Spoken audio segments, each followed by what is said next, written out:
Hi viewers, welcome to imaging shortcuts of keyboard. मैं हूं आपका Nageshwar Rao. Welcome to imaging shortcuts of keyboard. दोस्तों, आज एक नया कीबोर्ड शॉर्टकट सीखते हैं।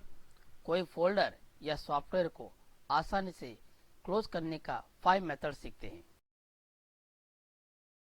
फर्स्ट वन, कोई ओपन किया हुआ फोल्डर टॉप राइट कॉर्नर पर क्रॉस सिंबल पर क्लिक कीजिए, ऑटोमेटिकली क्लोज हो जाएगा।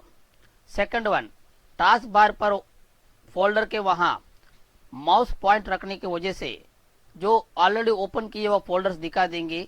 जिस फोल्डर पे आपको क्लोज करना है उस फोल्डर के वहां पे क्रॉस सिंबल पर क्लिक कीजिए, ऑटोमेटिकली क्लोज हो जाएगा। Third one, press Alt F C, इस तरह से भी ऑटोमेटिकली सॉफ्टवेयर या फोल्डर क्लोज हो जाएगा। फोर्थ वन, फोल्डर के यहाँ पे क्लिक कीजिए, राइट क्लिक कीजिए, क्लोज द टैब क्लिक कीजिए, ऑटोमेटिकली क्लोज हो जाएगा।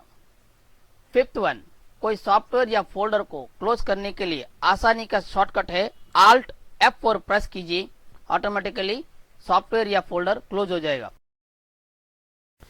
व्यूअर्स, आपको हमारा वीडियो अच्छा लगेगा तो सब्सक्राइब कीजिए, लाइक कीजिए, शेयर कीजिए, बेल आइकन पर प्रेस कीजिए ताकि हमारा मोर अपडेट्स आप तक पहुंचे। Thank you very much. जय हिंद।